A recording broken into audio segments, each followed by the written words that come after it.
lang, oh. Oh my gosh. 그거 밑 이거 안 돼. 나 보는데?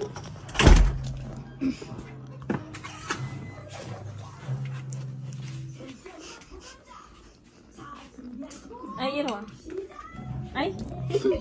잘라줬다. 안 돼.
보자. 와우. 선생 이거야 이거. 맛있겠다. 선생 이거. X1? 응. 엄마, 예람이가 사고 싶은 거야? 엄마가 사고 싶은 거야? 애차 애랑. 괜찮아. 이제 가야지. 빨리 가. X1이야, 이름이? 이름이 하나 먹어. 자. 맛있어요? 가져가 그냥 여기. 아, 과자. 나 딱딱한데? 나한테. 아니야. 빨리 가. 일단 가져가. 드럼 끊어서 먹어. 빨리 가. 1 hour later. Ay, mga bebs, nagustuhan ni Mister yung style ko dito, yung pinasok ko yung upuan at saka yung mesa. So, dyan siya kumakain. So, nasanay na siya. Kasi minsan masakit din yung kanyang bewang pag nakaupo siya dito sa kung saan kami kumakain. Kung nakita nyo kung saan kami kumakain, diba? So, ayan. At least, ayan, nakakaupo siya sa upuan at hindi sumasakit yung kanyang bewang. Ayan, nag-e-enjoy din. The next day. Hello mga bebs! Good morning! Welcome back sa aking channel. Ilang araw tayong, siguro ilan ba? Monday, Tuesday. 3 days. 3 days tayong hindi Monday, Tuesday, Wednesday. Yes, 3 days tayong hindi nag-vlog. Kasi mga bebs, kung bakit, kasi nung Sunday, okay pa yung pakiramdam ko. Tapos, nung Monday ng madaling araw, yung tiyan ko parang kumukulo siya. Kumukulo, tapos parang gusto kong magsuka. Tapos parang gusto kong nung pag-umaga, nung kinag-umagahan na mga bebs, ang sama na ng pakiramdam ko. Tapos, nung umalis na si Mr., hindi ko sinabi sa kanya mga bebs para hindi siya mag-alala. Basta diretso lang siyang umalis. Tapos nung umalis na si Mr., si Yecha naman, hindi ko siya pinapasok kasi wala akong kasama dito sa bahay. So, ang ginawa ko, tinawagan ko na lang ulit si Mr. Sabi ko, hindi ko papasukin si Yechan. Tapos sabi niya, bakit? Kasi nga, masama yung pakiramdam ko, wala akong kasama. nagdadiarrhea ako. Tapos, ayun nga, nagsuka-suka ako. Mga bebs, pasensya na po sa mga nanonood at sa mga kumakain. So, ayun nga, siguro sa isang araw, 3 times ako nag-vomit. Tapos, 3 times din akong nagdiarrhea. Ayun, tapos nanghihina talaga ako. Ang ginawa ko nun, tapos nun yun, sinabi ko na nga kay Mr. Ayun, syempre, nag-aalala yung tao, yun tawag siya ng tawag. Tapos, meron kami ditong first aid, yung mga gamot na pinagbibili namin dati kasi nga nung nauso yung COVID. So, marami kaming gamot na in-stock. So, ayun, sabi ni Mr. meron daw doon na gamot para sa tiyan. So, sa pag-diarrhea, ganon. So, ayun, uminom ako ng isa. Pagkatapos ko almusal yata, uminom ako ng isa. Tapos nakatulog ako siguro hanggang 11:30 ako natutulog. Siguro mga 8 to 11:30 natulog talaga ako mga bebs. Nagpahinga ako. Pagkagising ko nun, ayun, bigla na lang na sumama na naman yung tiyan ko. Tapos nagsuka ako, nag-diarrhea. Ayun, tapos ng mga bebs, maghapon lang akong nagpahinga. Kaya hindi ako nag-vlog. Ayoko kasing mag-vlog mga bebs ng yung nakikita nyo yung hirap, yung sakit ko, ayokong binablog yun. At saka makakapag-vlog ka pa ba kung ganun na yung nararamdaman mo, unahin mo pa yung vlog kaysa doon sa pakiramdam mo. Kaya mga bebs, hindi ako nagbablog kapag meron akong mga sakit-sakit na nararamdaman. Nagbablog ako mga bebs kapag tapos na, kapag okay na, yung ikikwento ko na lang, mas okay pa yun sa akin mga bebs kaysa yung ipakita ko sa inyo, magpaawa ako sa inyo, yung ganun. So, hindi ako ganun mga bebs. Tapos pala, update sa ating speaker. Ayun mga bebs, good news. Napadala na nung Samsung service nung isang araw. So, nandoon na sa Seoul yung ating speaker. Ang sabi doon ay papalitan nga daw nila ng bago. So, ayun, kung hindi Monday, kundi itong next week, 18, 19, 20, yung ganyan, papadala daw nila yung, darating daw yung speaker, sabi nila. So, ayun, masaya si Mr. kasi kala niya hindi na magagawa at hindi siya mapapalitan. So, happy ang Mr. So, nawala na yung stress niya mga bebs. Ayan. So, ayun, nandito ako sa room mga bebs. Dito muna ako nanonood ng vlog at saka nag-aalmusal. So, kumain ako ng itlog. Hindi ko kinakain yung pula mga bebs. Tapos, yung gilid ng pan. Ayan, tinatanggal ko. Tapos, meron pa tayo nito. So, okay na yung tiyan ko mga bebs. Isang araw lang naman akong nahirapan. Tapos ngayon okay na ako. Hindi na ako nagsuka, hindi pa ako nagdumi mga bebs. Kaya ayun. So kailangan kong kumain para magdumi ako. Tapos alam nyo ba, yung kilo ko natanggalan ako ng 3 kilos. So 48 kilo na lang ako. Ang bilis-bilis pala. Pwede palang ganun pag nag-diet ka kung gusto nyo mag-diet mga bebs. Joke. So ayun, mamaya ipakita ko sa inyo yung pinagbago ng aking sala kahapon habang wala akong ginagawa. So, nag-ayos na naman ako sa sala mga bebs. Konti lang naman. So, mamaya ipakita ko sa inyo pagkatapos kong mag-almusal. Yung mga bata nagsipasok na sila. So, ayun, ako naman dito sa bahay. Tapos, ano pa ba yung chika ko? Wala na akong chika mga bebs. So, mamaya na lang ulit mga bebs. Nag-update lang ako kasi gusto ko meron akong vlog at meron akong ini-edit para hindi ako naboboring sa bahay. So, ayun mga bebs. Later na lang tayo magkita. Ayan mga bebs, yung sinasabi ko sa inyo, yung mga upuan sa labas, pinasok ko muna siya. So, para magamit. So, nagustuhan ni Mr. So, dito siya kumain kagabi. Dito siya nag-dinners. Silang dalawa ni Yetchan. Tapos, kaninang umaga, dyan din siya kumain. Tapos, yung Christmas tree ko na white, kung saan ko siya nilagay mga bebs, di ba nandito siya dati? So, ayun. Nilabas ko na siya sa labas mga bebs. Ayun o, kasama ng mga gitara. Ang lamig. So, at least, pag binuksan ko siya, nakikita siya sa labas, di ba? Kasi sa nakatago yung ganda niya. At least, ipapakita natin yung ganda. Bumili pa pala ako ng mga bowls, mga bebs, yung pang-decorate dyan. So, darating siya sa Friday kasi parang kulang-kulang yung mga pang-decorate niya, diba? So, hindi ko na siya nilagyan ng ganun kasi matatago yung kulay niya. Kaya, bumili na lang ako ng mga bowls para, ayun, para dumami yung design. Tapos, yung sobra, ilalagay ko dito sa green. Ayan. So, ayan ako. Pumayat ako mga bebs, oh. Diba? Pumayat tayo. Tapos, ito yung mga gitara. ni Yetchan at ng kanyang tatay. Tapos, ito yung nabili nating pangsabit ng mga jacket, mga bebs. Ayan. Tapos, tignan nyo yung aking sayote, mga bebs. Tumutubo na. Siguro, itatanim ko to doon sa likod namin para baka tumubo siya, mga bebs. Lapit na yung aming Christmas party.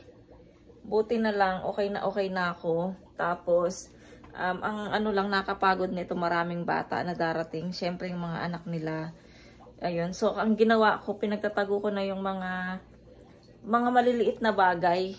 Kasi baka, siyempre nagpa-party tayo dito. Tapos yung mga bata ang gugulo. Tapos kalat ng kalat sila. So, pinagpapanik ko na sa taas yung mga laruan ni Yeram. Tapos, ito, itatabi ko din ito. O kaya, dyan na lang. Tapos, o kaya ito, itatabi ko tong may tubig na yan. Kasi baka, biglang matamaan, ganun. Tapos, ano pa ba ang nagbago? Wala namang nagbago na sa bahay kung hindi ito lang, mga bebs. At saka yun. So, nilipat ko lang siya. Para magamit lang siya. At saka maganda naman siya, mga bebs. Diba? Okay naman siya dyan. So, pagka taglamig dito siya, pag summer, doon na siya ilalagay. So, ayun. Kasi yung Christmas tree, syempre hindi naman yan forever dyan. Syempre matatapos din yung Pasko. Diba? Ayun. Tapos, ayan, may gawain tayo. Dumating na pala yung bigas ko na in-order. Naku, natapon ko na yung yung lalagyan. So, dumating na yung bigas na order ko, mga bebs. Ito, tatlo lang siya na maliit na. Parang ganito lang yung balot ng mga bebs. Oh, ganito kalaki lang. Ayan, ganyan lang, maliit. 3 piraso. Ayan, so sobrang layo pa pala ng kanyang pinanggalingan. So, ayan, mga bebs, yung aking bigas ay Jasmine, ang pangalan. Jasmine rice. Thailand ba yan? Or Vietnam? Ayan, so parang ano din siya. So, nakapagsaing na ako, mga bebs. So, ito kagabi. Nagsaing ako para sa kanin ko. Magkahiwalay kami ng mga kanin, mga bebs. Ito Korean rice. Ito naman it's Vietnam or Thailand. Oo, Thailand rice. Tapos, yung aking mga gulay na nasisira, mga bebs, yung celery at saka yung onion leaves ko, binabad ko siya sa tubig para hindi siya masira. At least magagamit ko siya. Pagka magluluto ako, magkakat lang ako dyan, mga bebs. At least hindi siya masisira, diba? So, binabad ko siya. Ayan. Tapos, nakapag-order din ako ng biscuit. Ayan, nag-order din ako ng biscuit doon sa Pilipinas. So, 4 box yan, mga bebs. So, 3 yan. Tapos, ito yung isa. Yung isa, mga bebs, ibibigay ko to kay Merlin sa mga anak niya. Ayan, sigurado gusto nila yung ganyang biscuit. Ayan, masarap. Tartelet. Ayan, tartelet siya. 2,000 years later. Hello, mga bebs. Good afternoon. Tinapos ko lahat yung mga gawaing bahay. Hindi na ako nag-vlog kasi baka maano lang kayo.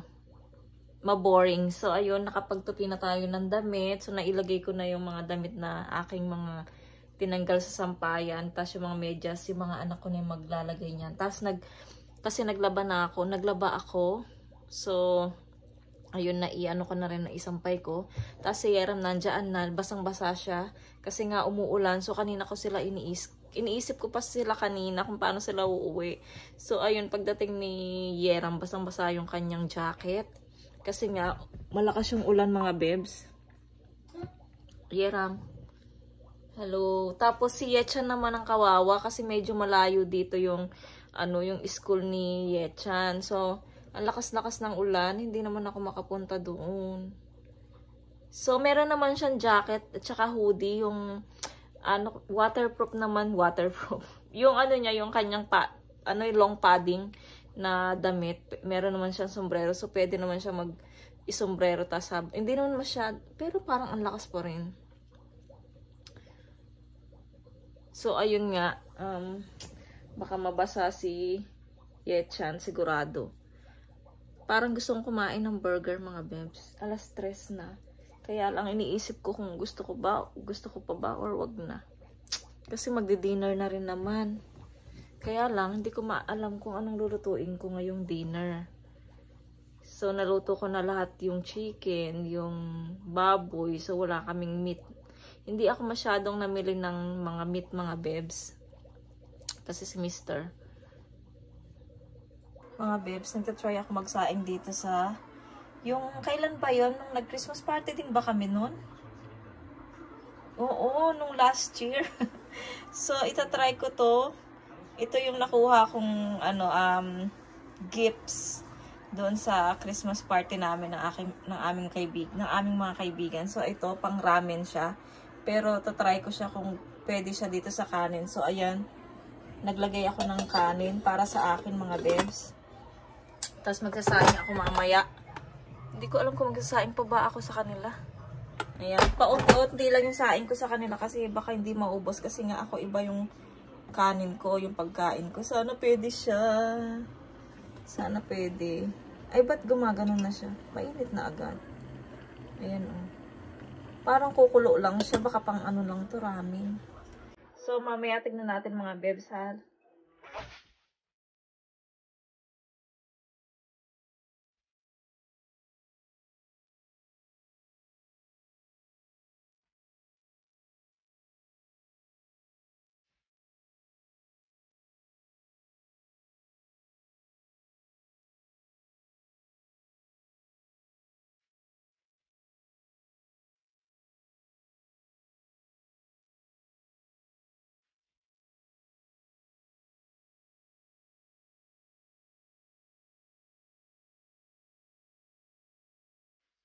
So, mga bibs, meron tayong pa-unboxing.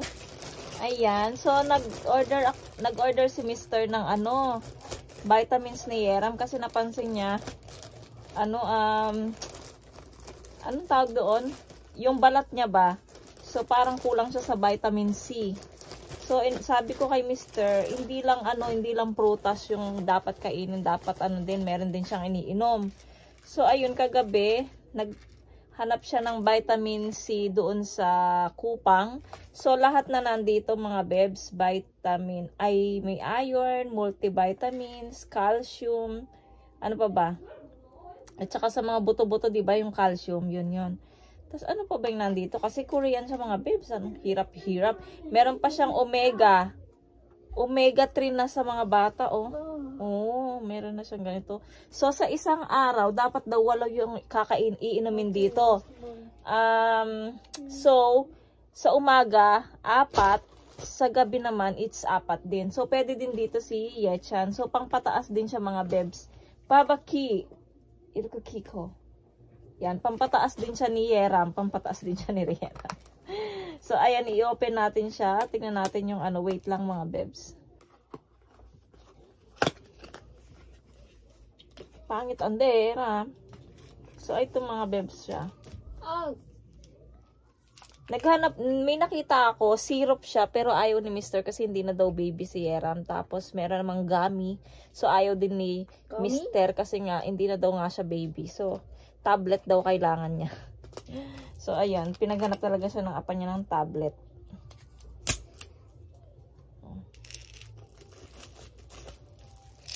Oh, mga maliliit pala yung niya mga bebs, oh. Ang liliit na mga butil. Ayun, oh. Mga bebs, ang liliit, oh. Ay, nalaglag. Kaya, madali lang siya. Haru yodolke. Pop mo go. Okay. So, pagkatapos kumain, painumin natin siya lang. Ganito mga bebs. Pwede siyang ihalo sa gatas. Sabi daw, pwede daw halo sa gatas. Shoshime. Kaya pala siya mga bebs. 250 mg and 240 capsule siya mga bebs. 240 capsule. So, 60 gram. Oh. Kaya, marami-rami yung iinumin nila everyday. 8 pieces sa isang araw. So, ayun lang mga bebs ang ating unboxing. So, tomorrow, inintay namin si Mr. Alas 6:30 yung uwi niya kasi maaga siyang umalis kanina ng umaga. So, OT siya. So, binigyan siya ng OT. Nag-aasaran sila ng kanyang amo. So, ayun. Binigyan na siya ng OT ng amo niya. Dapat daw maaga lang siyang papasok at dapat daw hindi siya nag-absent. Sabi niya, kung emergency, okay lang naman daw mag-absent. Sabi. Pero, ayun, hinintay namin si Mr. kasi bibili siya ng ng ulam. So, ayan, nag-promise kasi siya sa mga bata. Yung gusto ng mga bata, so ipakita ko na lang sa inyo mga bebs kapag dumating na si Misters. So, mag-aalas 6 na rin naman mga bebs. Malapit na si Mr. dumating. So, ayan, manunod muna ako ng vlog habang higa-higa dito sa bahay. Sa kama. Mga bebs, ito pala yung nasaing natin. So, ang galing-galing nakapagsaing tayo dito. Kasi ang alam ko, lang siya, pang ramen lang siya mga bebs. Pero hindi. Ayan, nakapagsaing tayo. Ang galing-galing, at least hindi siya nasunog. Kasi kung dito ko siya sinasaing mga bebs, nasusunog yung ilalim niya. At saka nasasayang yung kanin. So, ang dami kong nasayang, ayun, yung sunog. At least dito mga bebs, hindi sunog yung ilalim. Tingnan ko nga. Oo nga, hindi nga siya sunog. Pwede siyang kainin sa hanggang baba. Hanggang baba. Ayan, ang galing, no? So, malapit na rin umuwi si Mr. Neto, mga bebs. 6:30. Anong oras na ba? 6:20 na mga bebs. Ayan. So, 6:30 ang labas niya sa kanyang trabaho. So, ayan, at least mayroon na akong saingan ng kanin, mga bebs. Ayan, nakapagsaing na rin ako para sa 3 kong boys. Ayan. Tas akin ito. Ayan, mga bebs. Waiting lang. Andyan ako. Waiting lang kami kala Mr. para makakain ng dinner.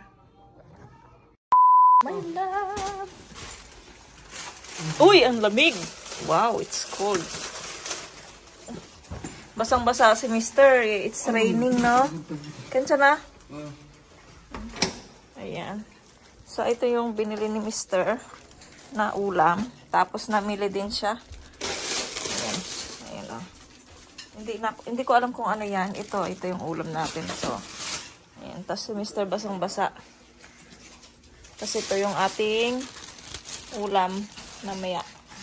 Tapos, aray, muntik na ako kung hindi natumba ako, etsan. Dun sa kanyang, stick, muntik na ako masaktan.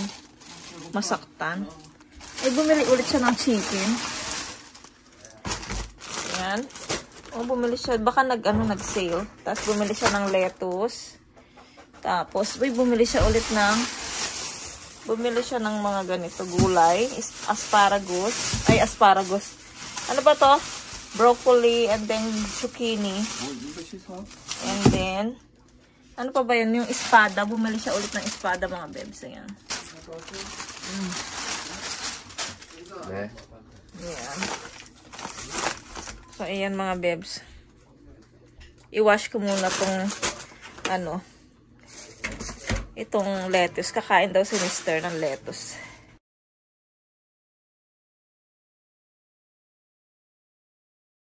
Mga bebs, yung ulam na binili ni Mr. Hindi ko alam kung anong tawag dito mga bebs. Ayan. Dito kasi tongkas. So, sa English, hindi ko alam kung ano. Pero sa Japan to eh. Hindi, Japan anya? Igomandro. Sa Japan food to mga bebs. Ayan. Ayan yung ating mauulam. Baboy siya na pirito. Na may mga ganyan. Ayan. Parang chicken na rin. Ganun. Ayan. Tapos may mga gulay. Ayan. So, hintayin lang namin maligo si Mr. Tapos kakain na. Ito yung sauce niya mga bebs. Parang gravy niya. Ayan. So, tag-isa sila. Ibubuhos natin yan dito mamaya. Ayan, ibuhos ko na yung natin gravy. Si Mr. hindi daw siya kakain nito kasi kakain lang siya ng lettuce at saka kimchi. Ayan. So, kami lang ng mga bata ang kakain nito mga bebs. Yummy!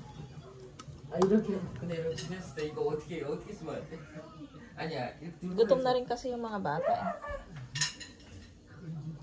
Pag-ready ko na rin sila ng pagkain.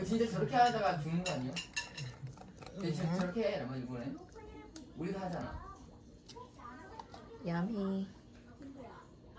Mga bebs, pinapauna ko na silang kumain. Si Mr. naliligo. Ayan. Shiro, yun na. Tiye. 내 가방 어때요? 내 가방. 저기 뒤에. 뭐 가방? 베란다. So, ayun. 그래 이러면 이건 돌아가면 많이 먹어. 이것도 먹어.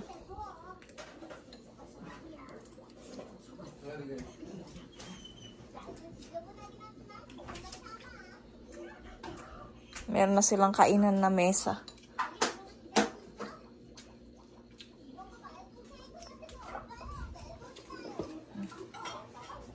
Mani mogo. Ako din mag-ready na rin ako ng pagkain ko. Tsaka pala si Mister, kuhanan ko siya ng kimchi. Kimchi.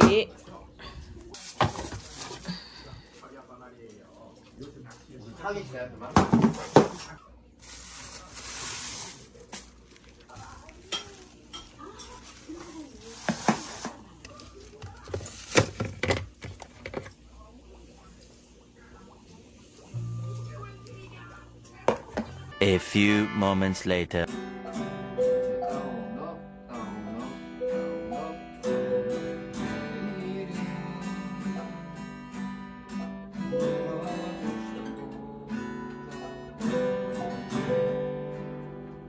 맞나 이게 G 코드?